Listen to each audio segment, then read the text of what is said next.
Good morning students. अभी तक हमने पढ़ा था फोटोसिंथेसिस। फोटोसिंथेसिस के बाद हम पढ़ रहे हैं लाइफ प्रोसेस। लाइफ प्रोसेस में स्टोमेटा। लाइफ प्रोसेसेस जो बायो का चैप्टर है, सेकंड वीडियो है ये बायो चैप्टर की। इसमें हम पढ़ेंगे स्टोमेटा।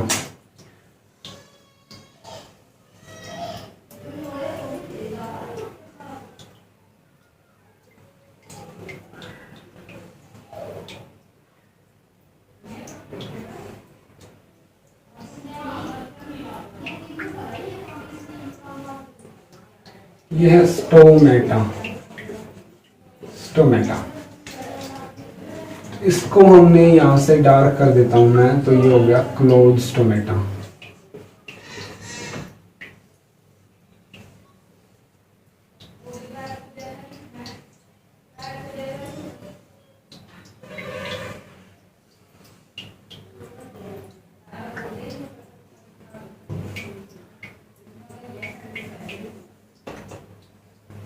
ये हो गया ओपन स्टोमेटा।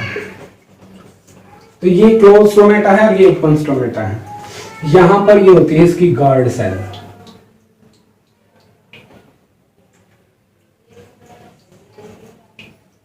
गार्ड सेल, तो इसकी भी ये गार्ड सेल होगी।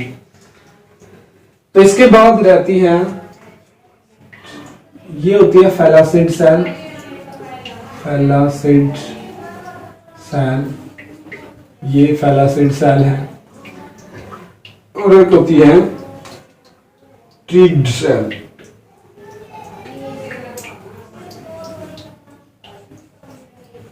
ट्रिग्ड सेल, ये ट्रिग्ड सेल है, ये इसकी ट्रिग्ड सेल है। सब साइडरी सेल है, सब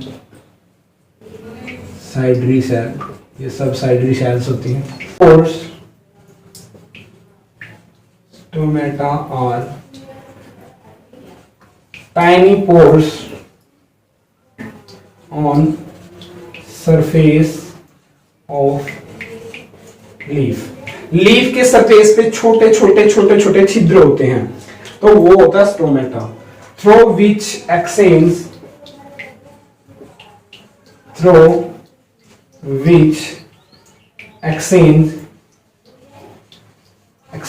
of gases, gases को जो exchange करता है, occur between atmosphere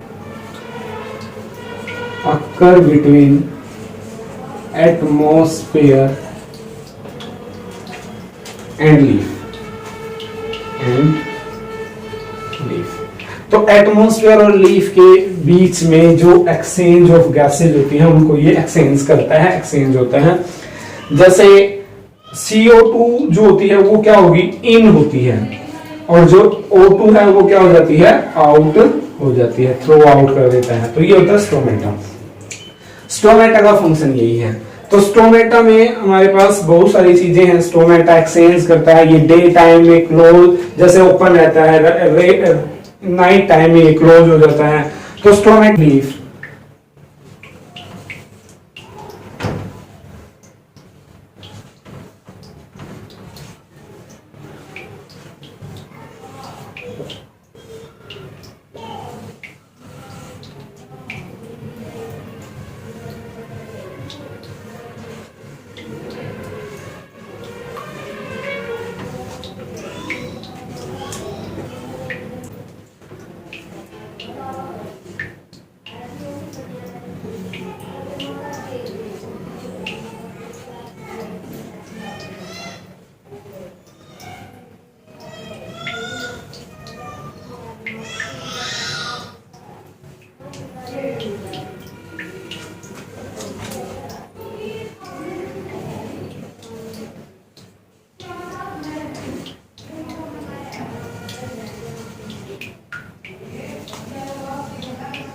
ये हमारे पास लीफ का कुछ स्ट्रक्चर है।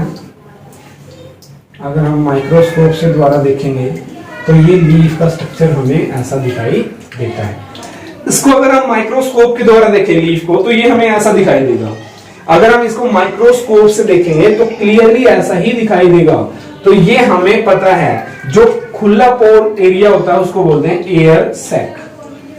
एयर सैक होता है ये।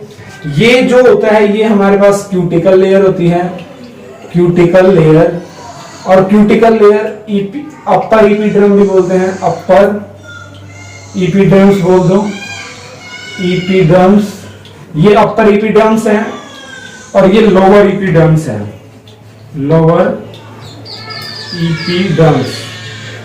और ये हमारे पास जो होता है ये होता है जाइलम वेसल, जाइलम वेसल।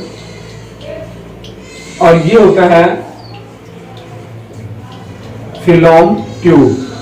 और दोनों को क्या बोलेंगे, वीन, वीन्स। तो ये वीन होती है। ये जो नीचे होता है ये होता है गार्ड सेल, गार्ड सेल, ये गार्ड सेल है।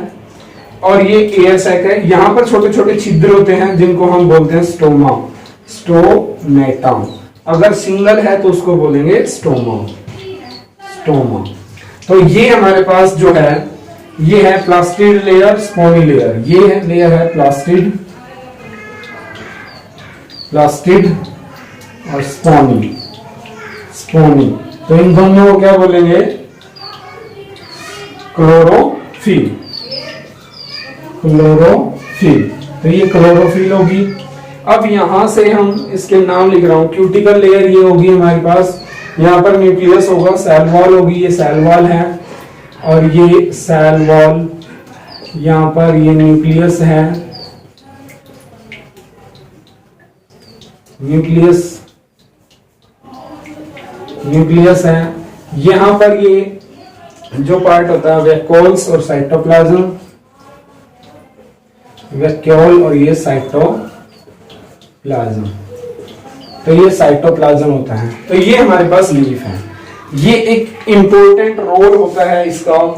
तो ये सारे पार्ट हम लिख लेंगे। स्टोमेटा, तो ये क्या क्या करते हैं इनके बारे में थोड़ा सा मैंने जैसे स्टोमेटा के बारे में बताया, अब इसके बारे में थोड़ा सा बता देता हूं। क्लोरोफिल क्या है, क्लोरोफिल, क्लोरोफिल जो green pigment, it is a pigment, ये पिगमेंट है first like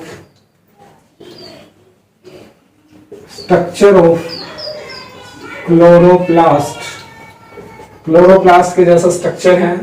which absorb sunlight, विच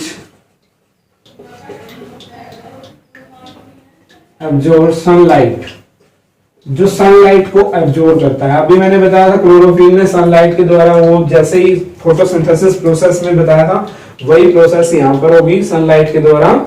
ये chlorophyll sunlight by photosynthesis, by photosynthesis,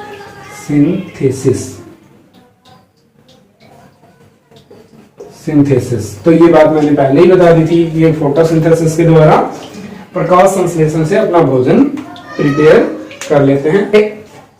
अब हम पढ़ेंगे न्यूट्रिशन। हेटरोट्रोपिक न्यूट्रिशन खत्म हो गया। अब हम लाइफ प्रोसेस में यानी कि ऑटोट्रोफ न्यूट्रिशन खत्म हो गया है। ऑटोट्रोफ न्यूट्रिशन अब हमारा खत्म हो गया। अब हम लाइफ प्रोसेस में पढ़ेंगे हेटरोट्रोपिक न्यूट्रिशन। हेटरोट्रोपिक न्यूट्रिशन क्या होता है, हेटरोट्रोपिक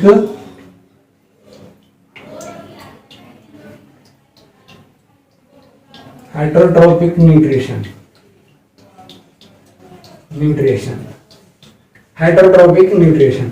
हेटरोट्रोपिक न्यूट्रिशन में क्या क्या चीज आती हैं, हेटरोट्रोपिक न्यूट्रिशन। हेटरोट्रोपिक न्यूट्रिशन में क्या होता है, ये तीन टाइप का होता है, मैंने अभी बताया था। अब इसकी डेफिनेशन क्या होगी, हेटरो मीन्स होता है अदर, अदर, और ट्रोपिक मीन्स होता है फूड, अदर फूड जो किसी दूसरे के ऊपर डिपेंड करते हो। ऑर्गेनाइज्म, ऑर्गेनाइज्म डिपेंडेंट,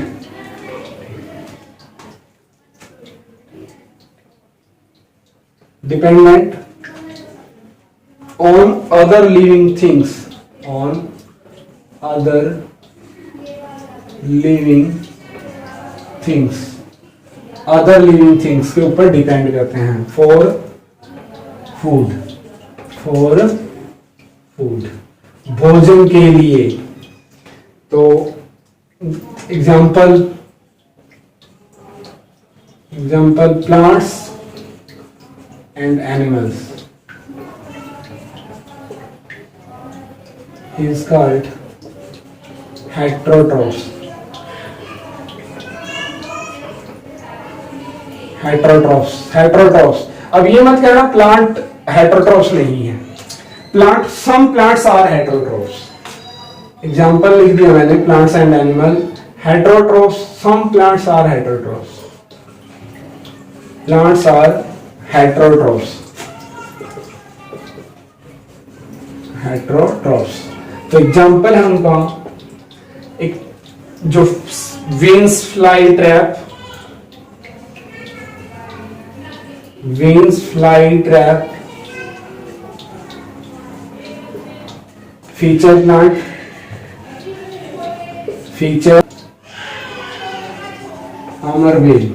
तो ये प्लांट्स हैं जो हेटेरोट्रॉफ्स प्लांट्स हैं, जो दूसरे जीव को भी खा जाते हैं। ये जैसे फीचर प्लांट है, विंग्स फ्लाई प्लांट्स है, उसके अंदर अगर कोई कीड़ा मकोड़ा आ जाए ना तो उसको ये ऐसे, इसकी पत्तियां ऐसे होती हैं और ये ट्रैप कर लेता है, ऐसे ऐसे फंस जाता है। ये फीचर प्लांट ऐसे फंसा लेता है उसको, ऐसे जकड़ लेता है और उसको खाने, चाहे चूहा ही क्यों ना हो, तो ये हेटेरोट्रॉफ्स में ही काउंट होंगे। तो heterotrophs are 3 type, heterotrophs are 3 type, 3 type के होते हैं। Number 1 herbivores,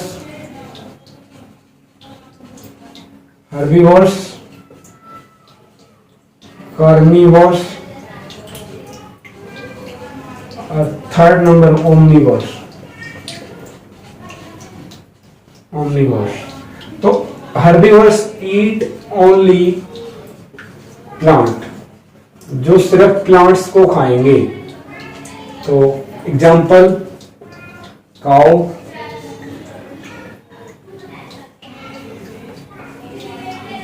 elephants. Carnivores eat only flesh and meat. तो ये सिर्फ फ्लैश या मीट खाएंगे। ये हर्बीवर्स क्या खाएंगे? सिर्फ ग्रीन प्लांट खाएंगे, प्लांट्स को खाएंगे। काऊ और एलिफेंट हो गया, ये सिर्फ मीट खाएंगे, फ्लैश खाएंगे। जैसे टाइगर, लायन एग्जाम्पल है इसका। ये क्या है? ईट बोथ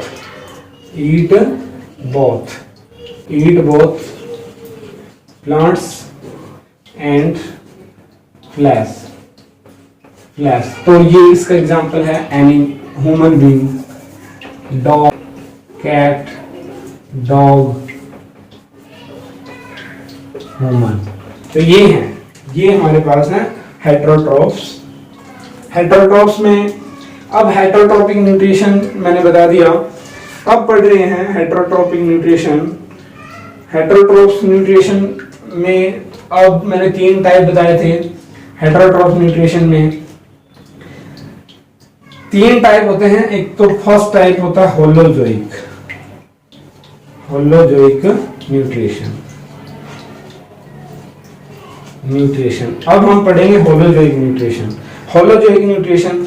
अब इसमें होलोजोइक न्यूट्रिशन क्या होता है? होलोजोइक न्यूट्रिशन में होता है in this type of nutrition solid to complex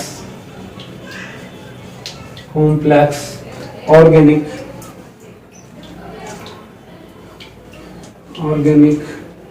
food is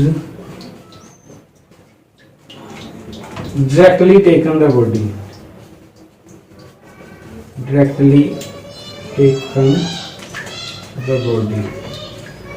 यानी कि इसमें क्या होता है? होलोजोइक न्यूट्रिशन में जो न्यूट्रिशन होता है सॉलिड सब्सटेंस होगा, कोई कॉम्प्लेक्स में तोड़ देगा, organic, directly taken the body. जैसे हम तो माउथ के द्वारा लेते हैं, बट ये कोई सिंगल सेल स्ट्रक्चर होगा, इसके पास माउथ तो है नहीं, तो ये क्या करेगा? इसकी बॉडी ही इसका माउथ बन जाएगी। तो ये इसकी बॉडी से ही फूड के पार्टिकल को, ये फूड है तो इसको ये इसकी बॉडी के अंदर ले जाएगा, इस बॉडी के द्वारा ही। ये इसको कैसे भी करके लेके जाएगा, चाहे इसको कुछ भी करना पड़े जब इसको भूख लगेगी। तो इसमें 3 स्टेप होते हैं। सो इसके स्टेप्स हैं various step, these are various step, these are various steps. Various steps सबसे पहले हैं इंजिएशन। इंजिएशन दूसरा स्टेप्स कौन सा है?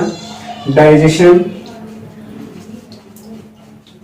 डाइजेशन थर्ड स्टेप कौन सा है? Absorption. Absorption and assimilation.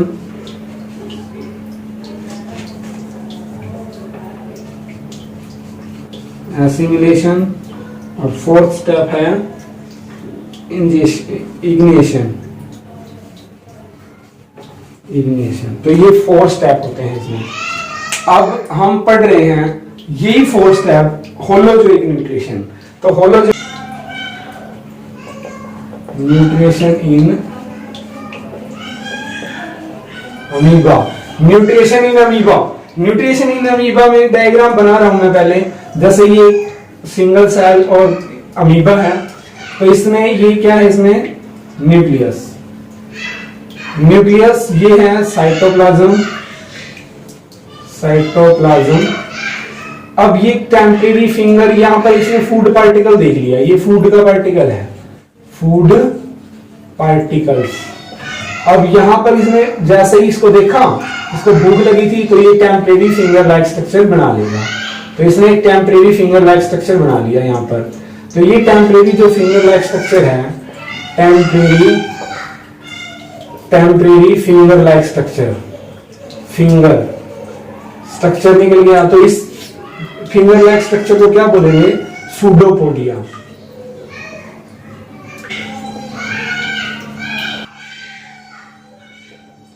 Pseudopodia process होगी है। तो ये सूडोपोडिया से अब इसको क्या कर लेगा? ये ऐसे इस चीज को अपने अंदर लेके चला जाएगा वैक्यूल्स में। ये ऐसे ले गया। अब जैसे इसको यहाँ पर लेके आया, तो इसको डाइजेशन ब्रेक डाउन कर देगा, ऐसे यहाँ पर ब्रेक डाउन कर देगा। ये वैक्यूल्स में ले आया, वैक्यूल्स में ले आया, तो इसमें यहाँ पर ब्रेक डाउन कर दिया और फिर ये डाइजेशन कर लेगा और जो अनवांटेड सब्सटेंस है वो यहाँ से निकल जाएगा। ये न्यूक्लियस है, ये भी न्यूक्लियस है, यहाँ भी न्यूक्लियस। तो इसको, इस प्रोसेस को हम nutrition in amoeba, nutrition in amoeba में सबसे पहले क्या करेगा? सबसे पहले इग्निशन करेगा।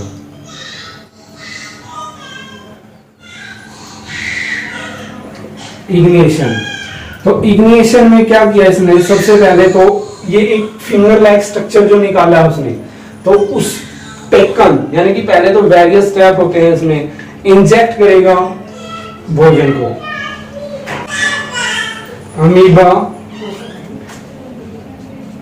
Taken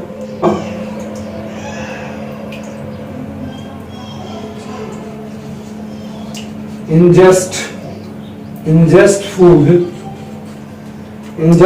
with the help of pseudopodia, with the help of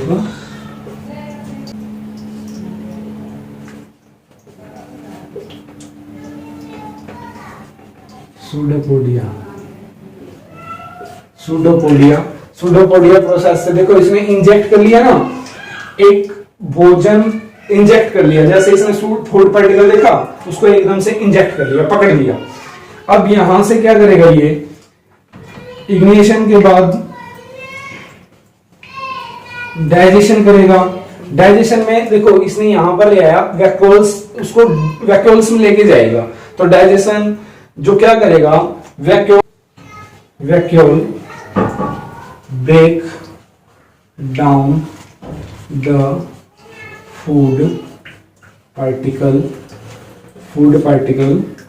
simple soluble molecule, simple soluble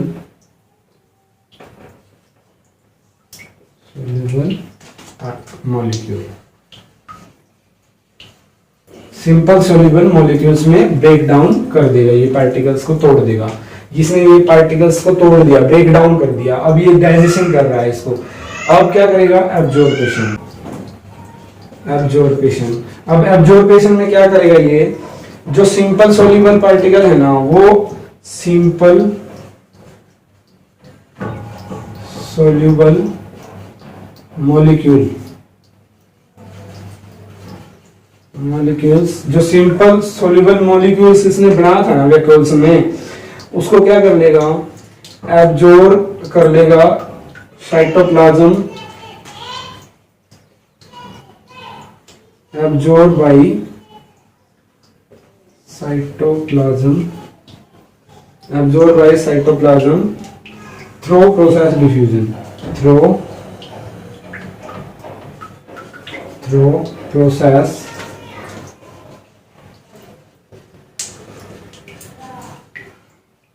diffusion. तो डिफ्यूजन के द्वारा इसने उसको एब्जॉर्ब कर लिया, उसको एब्जॉर्ब करना स्टार्ट कर देगा। तो अब एब्जॉर्प्शन के बाद ये क्या करेगा, एसिमिलेशन। तो एसिमिलेशन में obtained energy through food। तो वहां से उसने एनर्जी प्रोवाइड कर ली थ्रू फूड, जो उसने लिया था बाय रेस्पिरेशन। तो यहां से उसने रेस्पिरेशन के द्वारा, एसिमिलेशन सांस लेने के द्वारा उसने एब्जॉर्ब कर लिया। अब उसने जो रेस्पिरेशन यूटिलाइज कर लेगा फॉर ग्रोथ। अब इस एनर्जी को क्या करेगा, utilized the energy for growth. तो यूटिलाइज कर लेगा ग्रोथ के लिए उस एनर्जी को। अब इसके बाद क्या करेगा, ये अमीबा उसके बाद क्या करेगा, उसके बाद इग्निएशन करेगा।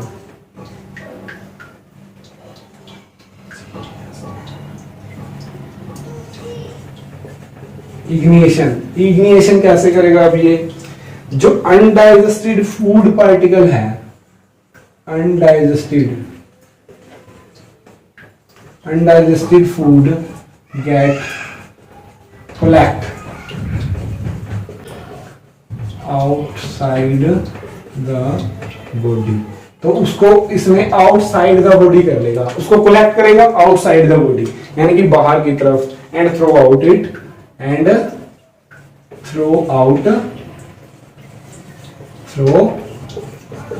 इट, और उसको फिर बाहर निकाल देगा। ये देखो, ये बाहर निकाल दिया जो अनडाइजेस्टेड फूड है। अब हमारे पास रह गया saprophytic nutrition. Saprophytic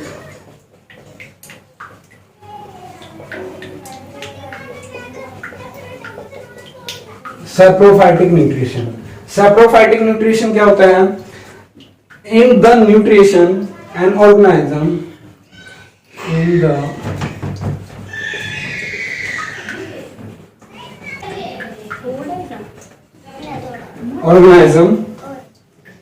obtained its food from dead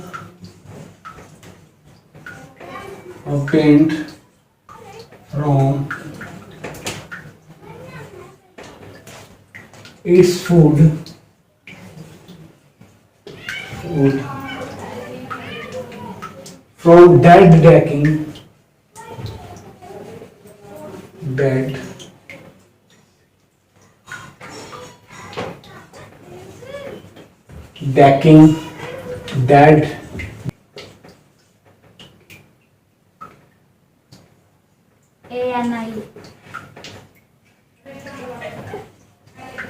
organic matter.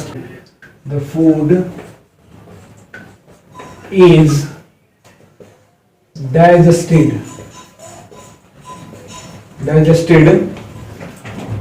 outside the body,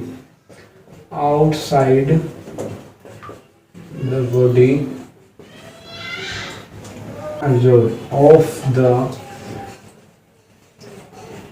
organism and then absorbed.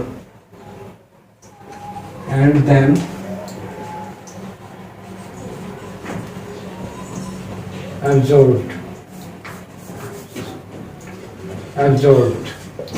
तो ये डेड एनिमल्स, जैसे ये डेड एनिमल्स हैं, तो इसके ऊपर कोई यहाँ पर कोई जीव, बैक्टीरिया है, फंगी है, ये डेड एनिमल है, डेड ऑर्गेनाइज्म है। तो इसके ऊपर बैठ के ये इसके यानी कि न्यूट्रिएंट यहाँ से प्राप्त कर लेते हैं, ये ऑर्गेनाइज्म न्यूट्रिएंट प्राप्त कर लेते हैं, तो बोलते हैं सैप्रोफाइटिक न्यूट्रिएंट। पैरासाइटिक न्यूट्रिशन,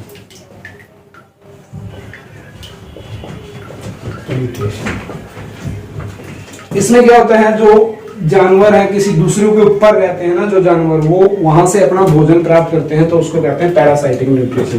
तो इसमें क्या लिखेंगे, in this nutrition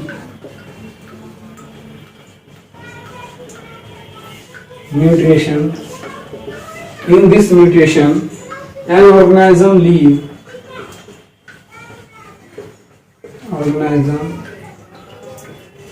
leaves on the body surface, अभी बताया था मैंने, जैसे on the body surface and inside, चाहे अंदर भी रह सकते हैं, सरफेस पे भी रह सकते हैं, ये उसके अंदर भी रह सकते हैं।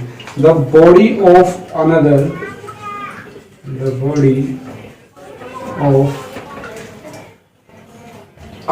type of organism, another type of organism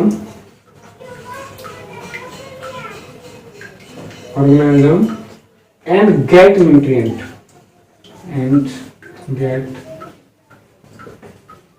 nutrients, और वो न्यूट्रिएंट प्राप्त करते रहते हैं directly from the body of the host, directly from the body of the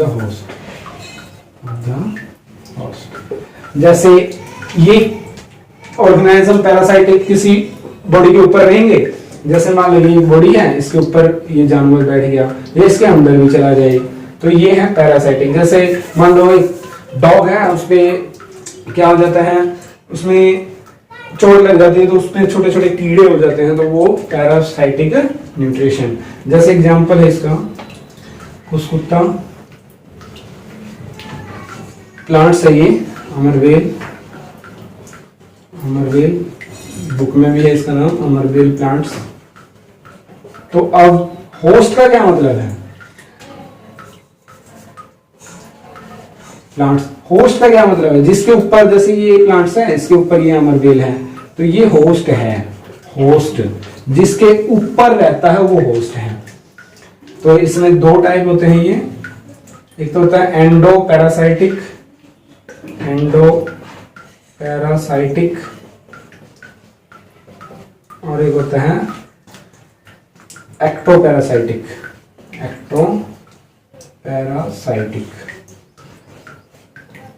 endoparasitic में क्या आता है, इसका एग्जांपल है टेपवर्म, जैसे अर्थवर्म होता है वो टेपवर्म, और एंडोपैरासाइटिक में राइस, लीक, डेरे, तो ये इसका एग्जांपल हो गया। नेक्स्ट वीडियो में हम पढ़ेंगे न्यूट्रिशन इन ह्यूमन बीइंग।